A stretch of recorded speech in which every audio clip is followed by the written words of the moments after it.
IPR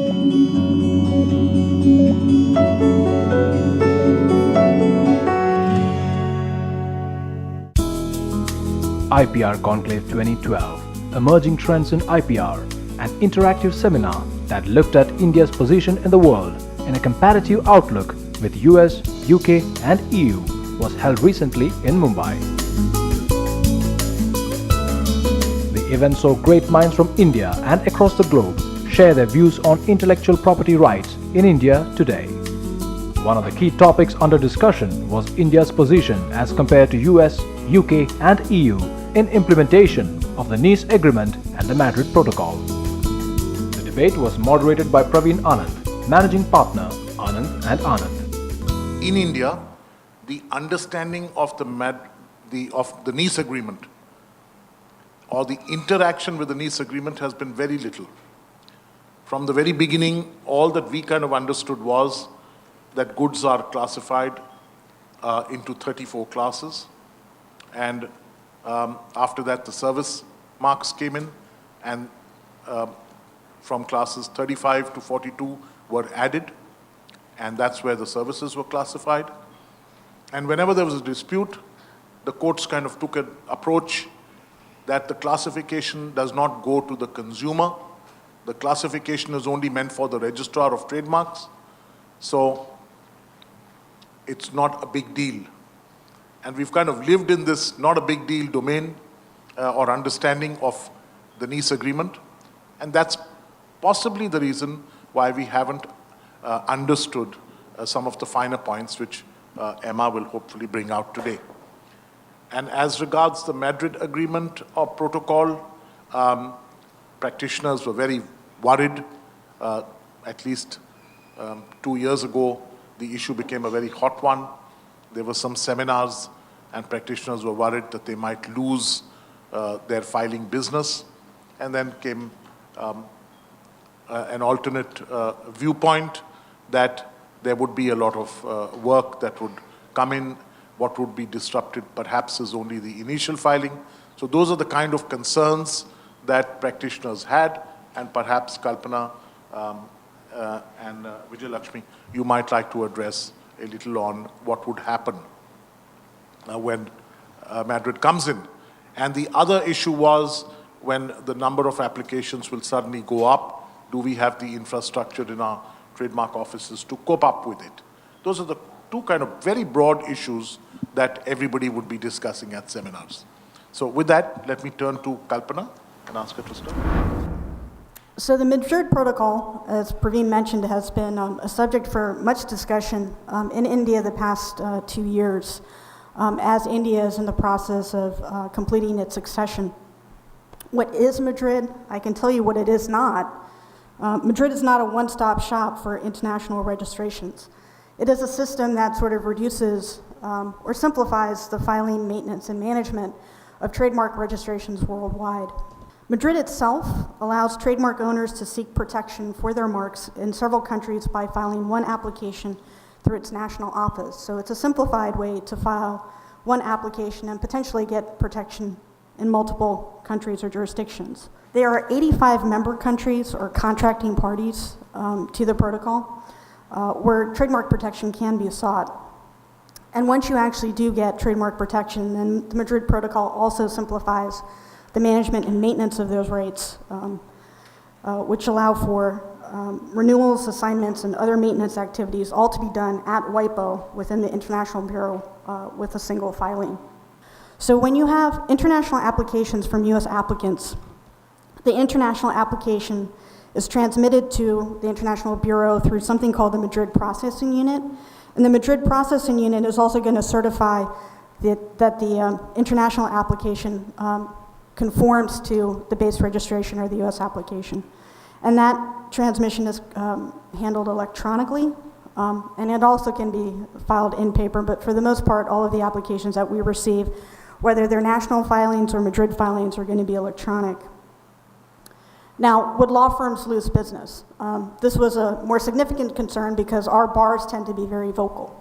And they were concerned with losing their easy business of filing the direct applications under Paris and basically doing the foreign filing as I would sort of analogize it to.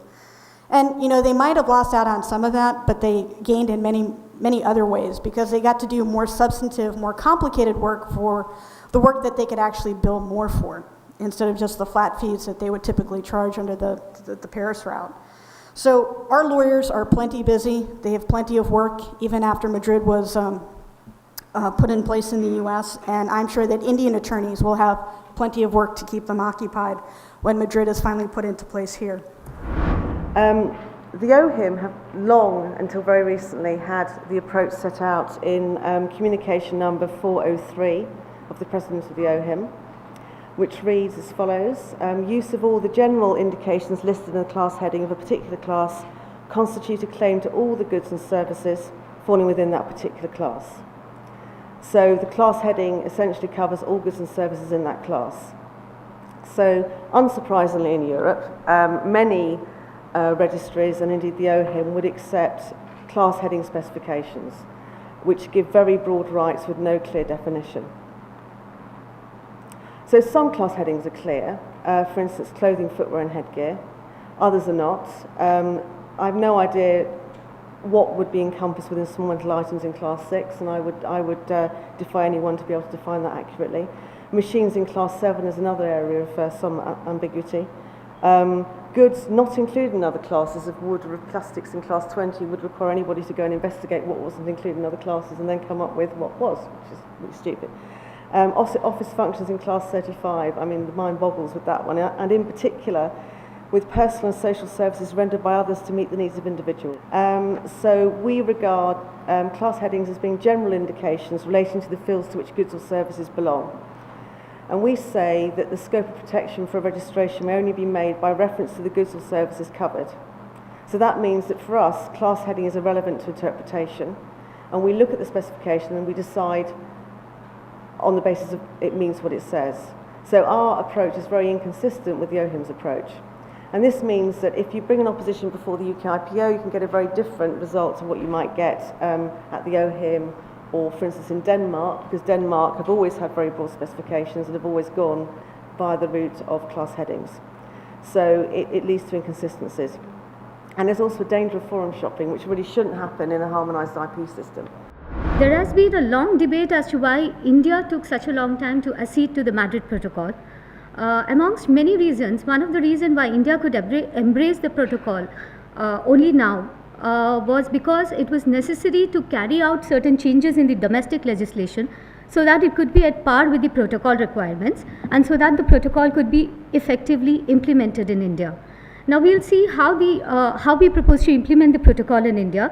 The first step towards that was to amend the trademark legislation and to bring in a new amendment act, that is the Trademarks Amendment Act 2010, which has been introduced, but it's not yet been operative so far. The minute it becomes operative, it will bring the protocol into force in India. Now we'll go along to see some of the changes which have been introduced by the Amendment Act. The most important change is in section 23, which says that it provides a time limit for registration of your trademarks. If you see, section 23 talks about registration of trademarks. This new section provides that a trademark shall be registered within a period of 18 months from the date of filing. A new chapter 4A has been introduced in the Act, which deals with special provisions relating to protection of trademarks through international registration under the protocol. And the procedure for filing an international application from India designating other foreign countries is covered under section 36D. And 36E deals with the international registrations when they are received into India, where India is a designated country. The period of opposition has been increased to 4 months from the current 3 months. And where the duration of protection of your trademark remains the same, it's 10 years, and before expiry of that period of 10 years, you have to renew it, and you get a renewal grace period of 6 months under section 36G2. Now, when an international application is received into India, what is the treatment that it gets? It is treated at par with an Indian application as an application would be treated in India under section 18. That is, it would be subjected to the same process and procedures as the domestic law would apply to a national application made in India.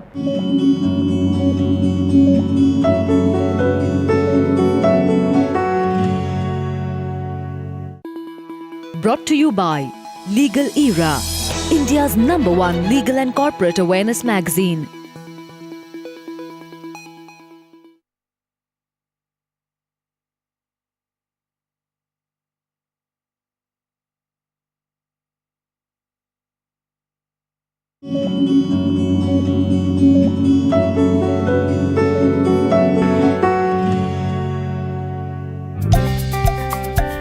Interim relief in IP infringement, position in India and other jurisdictions was another hot topic that was under discussion during the two-day IPR Conclave 2012 that focused on the emerging trends in intellectual property rights.